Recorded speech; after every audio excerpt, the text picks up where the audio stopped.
Hey everybody, and welcome into Clearing the Benches, your one-stop shop for daily fresh hockey content. That's right, if you hit your subscribe button right now, every single day we'll bring you a new hockey video to enjoy. Alrighty, yesterday we took a look at the playoff teams in the Eastern Conference and we ranked their D-cores. Today we're going to be doing the same thing with the Western Conference teams. But before we get to that, we have to give a big shout out to none other than Logan Cooley, who had his first NHL hat trick last night against the Nashville Predators in a big game and a surprising game. Nashville started off 2-0. Zucker had 2 goals against his old team, and then out of nowhere, the Coyotes stormed back for an 8-4 victory, including Logan Cooley's first NHL hat trick. So, big congratulations to the kid. He's doing a great job out there. Let me tell you, him, Gunther, and Josh Stone are going to be the face of this franchise for years to come. All righty, let's get back to our subject of the day today. And when you look at the teams that are in the playoff in the Western Conference and you look at their D-core, and what we've done again is we've taken the D-core and we've added up the plus minus of the 5 guys that are playing the most minutes. And when you look at this list, again, just like yesterday, huge discrepancies between the top and the bottom. And especially on this list today, there are some surprising names that I did not see doing the things that they're doing this year. So, first off, and at the top, we have got none other than the Vancouver Canucks. And when you look at the 5 guys that they're playing the most minutes in Vancouver, they're coming in their defensive core at a plus 99. That is just incredible. Of course, they're being led by Hughes on the back end, coming in at a plus 39. But also, Hronek's got a plus 33. Myers, a plus 14. Ian Cole. Let me tell you, Ian Cole is a playoff guy. That guy is gritty, and he knows how to win in the playoffs. He's coming in at a plus 11. And the big kid that came in from Calgary, Zadarov's coming in at plus 2. So the Vancouver Canucks coming in at a plus 99 on the defensive end. They could make a serious run in the playoffs. They've got a great goalie in Demko, and they've got a lot of firepower up front. So Vancouver Canucks are coming in number 1 as far as ranking their defensive core going into the playoffs in the Western Conference. Number 2 with just 1 goal less than them in the plus-minus department as far as their defensive core goes are the Winnipeg Jets, coming in at a plus 98.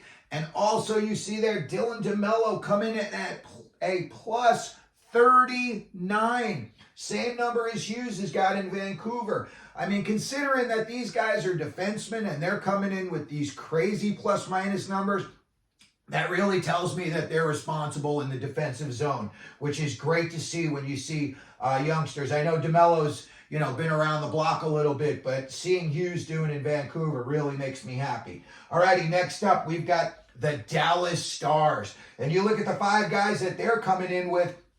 Tanev's got a plus 18.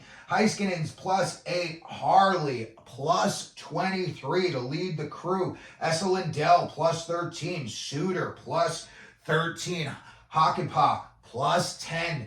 They are coming in with a big number here at plus 85 in their defensive core. Again, they've got a lot of pedigree up front. So in the playoffs, I think that, you look at the discrepancies here down to here, and you can tell which teams I would believe are going to advance past the first round. Alrighty, next up, we've got the Colorado Avalanche, and their defensive core is coming in at a plus 80. When you look at them, they're led by Devin Taves, plus 25. Makar's a plus 17. Sean Walker, plus 12. Josh Manson, plus 9. And surprisingly, Jack Johnson, he must be 100 years old, but he's still a plus 17. So he's taking care of business in his own end. And you know what? When a guy's coming in at a plus 17, that tells me he makes a defensive zone effort. So again, Colorado, got a huge number, plus 80 on their defensive core. Alrighty, next up, and again, another huge number here, the Edmonton Oilers, their defensive core coming in at a plus 76, and they are led by Ekholm. The old Viking is coming in at a plus 35. When you watch him play, he's a real throwback guy. To me, he's kind of like the last guy that, played that 90s, early 2000s style, real rugged. He really doesn't worry about offense too much. He's just all about taking care of business in the back end. And when you're a plus 35, you can look anybody in the eye and tell them, I'm taking care of my business. Alrighty, next up, we've got the Los Angeles Kings. And now you start to see a little bit of a drop-off. Their plus-minus is 15 less than Edmonton, who's just ahead of them. When you look at them and the Vancouver Canucks, 38 goal difference. When you look at the guys coming in on the back end for the LA Kings, Doughty's still playing at a high pace. Him and Anze Kopitar still bringing it after all these years. And Doughty's coming in at a plus 15. Matt Roy and Mikey Anderson leading the way for the Kings on the back end, both coming in at a plus 17. That is a very impressive number as a defenseman. These are not household names. So when you look next to it, you see a plus 17. You know this guy's doing something good. And again, you look at the other guys, Gavrikov, plus 7, Spence, plus 5. I think the Kings could definitely do some damage if they can get some goaltending help. If their goaltending, Talbot, Riddick can stand up to everything. Everybody in that Pacific Division is just going to be under siege in the first round of the playoffs. And it doesn't matter who advances and who gets eliminated. It won't surprise me. Next up, we've got, and this surprised me considering what a heater they've been on lately. They just lost last night to Arizona, but the Nashville Predators defensive core is coming in at a plus 39. And they are led right now by Ryan McDonough with a lot of playoff Stanley Cup pedigree, coming in at a plus 20. Roman Josi, 70 points, coming in at a plus 16. Carrier, plus 7. Then you get down to the bottom. You get Barry's a minus 10. Lazan's a minus 2. Schen's just even. So when I look at Nashville, even though they're, right now everybody's talking about what they're doing and they're on a big-time heater, everything changes in the playoffs. All that skating room goes away. Your blue paint shrinks up by like a foot all around. Everybody's looking to crash the net.